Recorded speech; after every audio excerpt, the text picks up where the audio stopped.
Hi everybody, welcome to Shiloh Military National Park.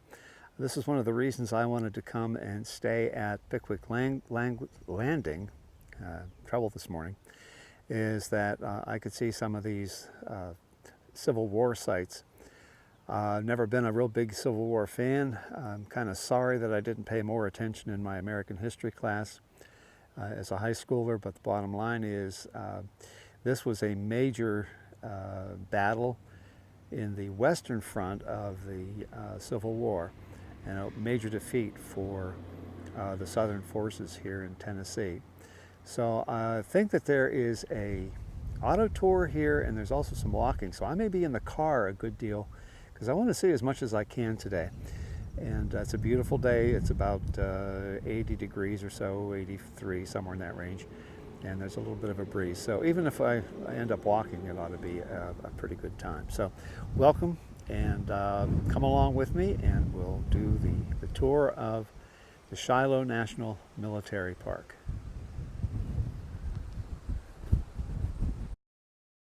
Join me as we take a stroll through the National Cemetery here at Shiloh. It's such a peaceful and beautiful place, overlooking the Tennessee River and the Tennessee Valley. Certainly a spot that is befitting the memory of the folks, the men who gave their lives so many years ago.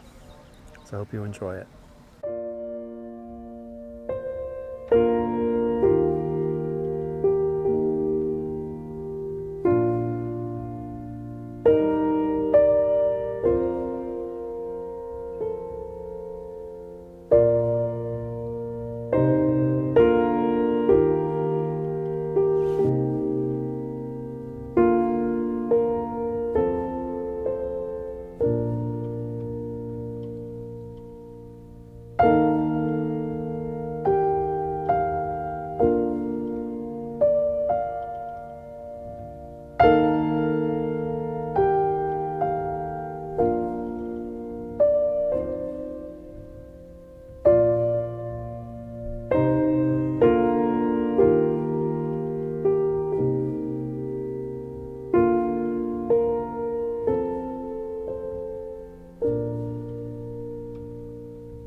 Hi there, here I am outside the visitor center. This is right after the movie that was a phenomenal movie.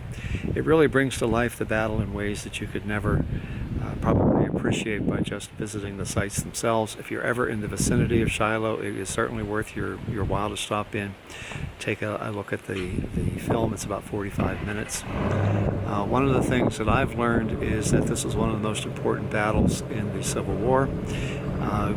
Grant thought if he could take the railroad crossing at Corinth, which is just south of here, he could cut the supply lines for the Confederacy in the west, and the supply lines from the Mississippi River as far as Atlanta. On the other hand, the South was surprised with the graciousness of the amount. Two things happened here is Grant increased his stature as a commander.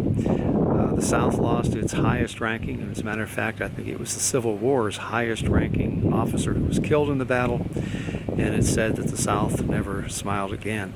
It proved two things. One, the war was not going to be won quickly, and that the West was not something the South could hold for very long.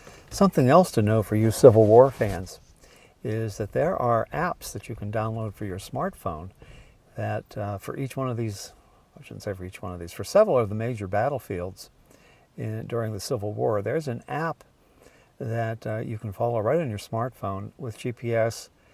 The phone knows where you are and gives you all kinds of information that I guess enhances some of the plaques that are out there. So, well, I'll tell you what, how times have changed. I was speaking to a gentleman before the movie started, and he explained that in some of these apps, the phone will actually talk to you and tell you more about the site that you're actually seeing. So what a great opportunity to learn about the Civil War in an interactive way right on your cell phone. So I just mentioned that to you. I think it's a great deal. I might try it. I'm off tomorrow to see Corinth, one of the, that's where the railroad crossings were. And there's also a camp there called the Camp of the Contraband. And what that signified was this is where some of the freed slaves would go and stay during the course of the war. And there's a whole lot of interesting history that is to be gotten from that. So I'm looking forward to that tomorrow. So join me then. See you then. The road I'm on right now is called the Pittsburgh Landing to Corinth Road.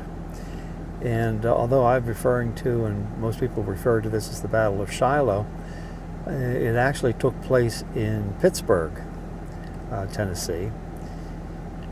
The reason it's referred to sometimes, most of the time, as Shiloh is that the Union troops had stationed and bivouacked and had their encampment at a little wooden Methodist, log cabin Methodist church by the name of Shiloh. And I guess it was taken over and appropriated by the Union, and as a result of their encampment, it's been called the Battle of Shiloh. However, the road that I'm on right now, I'm going to show to you, is paved, is the original road that took you from Pittsburgh, Tennessee to Corinth, which is where those railroad crossings, the important supply lines to the south, were located. So I'm going to pan around here and you can take a quick look at what we can see.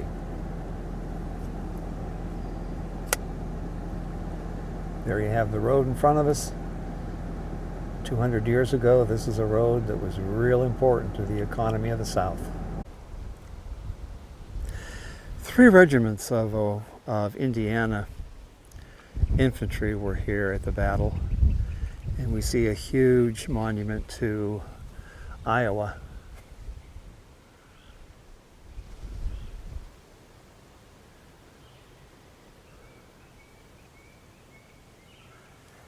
I want to walk up to it because on the other side we see another bronze dedicated to the men who fell at the battle.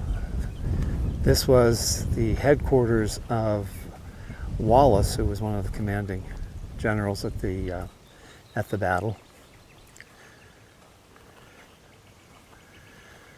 And this monument is honoring the people who served from the state of Iowa, commemoration of the loyal patriotism and bravery of her sons who in this battlefield of Shiloh on the 6th and 7th days of April 1862 fought to perpetuate the sacred union of the states.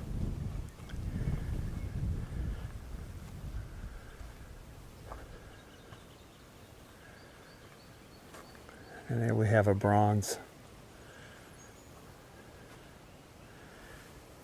inscribing a verse.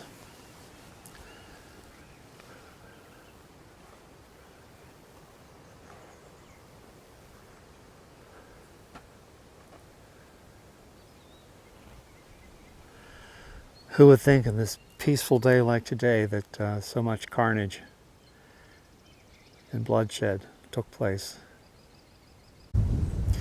Here we are at Shiloh Log Church, an old Methodist church that the Union Army kind of took over and bivouacked around here, and that's what gave the battle, although it took place in Pittsburgh, Tennessee, it gave its name, lent its name to the battle, Shiloh Methodist Church. If I pan to the right, You can see we have a new Shiloh Methodist church that is in use today. And if I go further to the right, you can see the church cemetery with its monument and plaques to the fallen in the battle. Older part of the cemetery is right in here. You can see off into the distance under the trees some very old tombstones.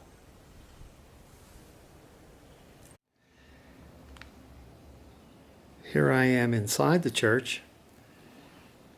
You can see the primitive pews. Boy, we think we have it uncomfortable for long sermons today. I can only imagine what it would be like back in the day, sitting on log benches and enduring the message. There, it looks like there's a side door off to your right. I guess if the preacher got too long-winded, you could dart out the side. What I think is kind of neat is the pulpit has a copy of an open Bible on it, which is kind of neat and interesting. And behind above the fireplace is truly an old wooden cross.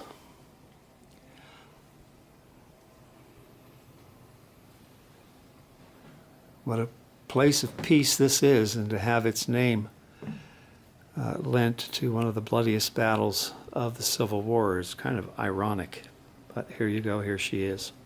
Here we are at the monument to the Army of Tennessee. Excuse me. A monument to the brave fallen dead of the Army of Tennessee.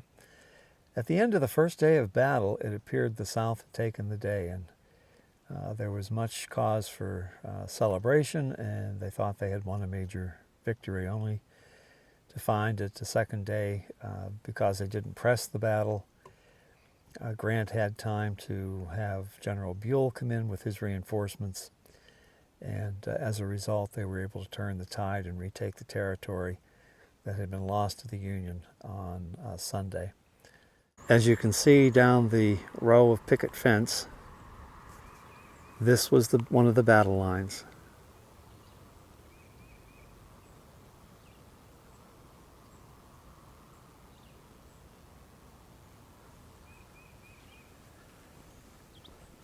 Here's another real good view of the battle line from behind the forces. This is where the Iowa was, Iowa infantry, volunteers.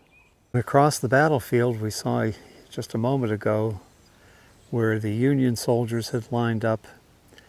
This is where the Tennessee and its cannons had lined up on the opposing side of the field, ready for battle on April 6th, 1862.